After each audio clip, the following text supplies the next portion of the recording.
Episode 2. Cloisters and Catapults, Medieval Monks and Nuns at War. Welcome to Pete's world of poisonous plants. You're watching Battlefield Medicine, the real angels of war.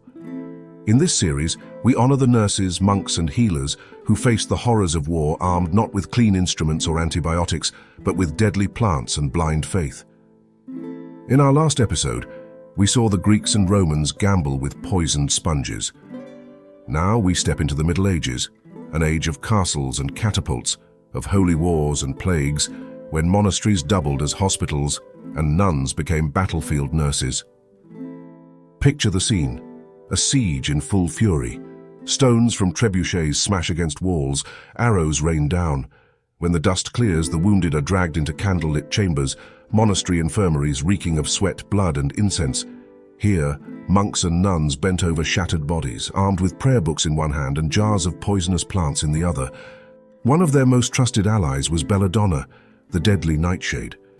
Its berries could kill a man outright, but in small, measured doses, extracts of belladonna eased muscle spasms and calmed pain.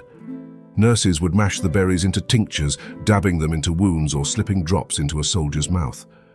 The wrong dose meant death, but for a knight writhing from shattered ribs, the risk was worth it. Another weapon was wormwood, a bitter herb also known as Artemisia absinthium. Today it's infamous for its role in absinthe. But in the Middle Ages, nurses used it as a disinfectant and wound cleanser. Poured into gashes, it burned like fire, but it helped keep rot at bay. In the din of war, wormwood was a bitter mercy. And of course, there was the enduring legend of Mandrake. The root that supposedly screamed when pulled from the earth was still one of the most powerful sedatives available. Ground into wine, it could knock a man senseless long enough for crude surgery. Some medieval texts even describe mandrake potions being used before amputations, though many patients still never woke up. Nuns, especially, became the unsung angels of the battlefield. They carried poultices of herbs, some soothing, some toxic. They whispered prayers over the dying while binding wounds with cloth steeped in vinegar and deadly tinctures. In the eyes of many soldiers, these women were saints. In truth, they were gambling with poison, risking their own souls and reputations to bring a sliver of mercy. And yet, despite their efforts, the horrors were unimaginable. Imagine standing in a monastery hall, the stone floor slick with blood, the moans of men echoing off cold walls, the stench of infection thick in the air. A nun dips a rag into a belladonna tincture and presses it to a soldier's lips, knowing it might save him or stop his suffering altogether. It wasn't just the battlefield. Medieval Europe was racked by the Black Death, crusades and endless skirmishes. Nurses faced wave after wave of agony, armed with little more than folklore, faith and poisonous plants. Many died themselves, struck down by infection, but still they returned again and again to hold the hands of the dying and offer what comfort they could. Their work blurred the line between medicine and magic. A wormwood salve here, a mandrake draught there, a whispered prayer to St. Luke.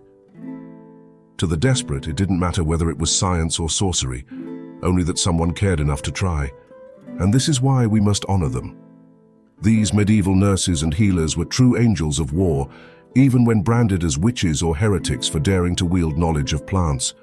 They showed the same courage as any knight, walking into the battlefield unarmed, facing blood, plague and death with only compassion and a handful of poisonous herbs.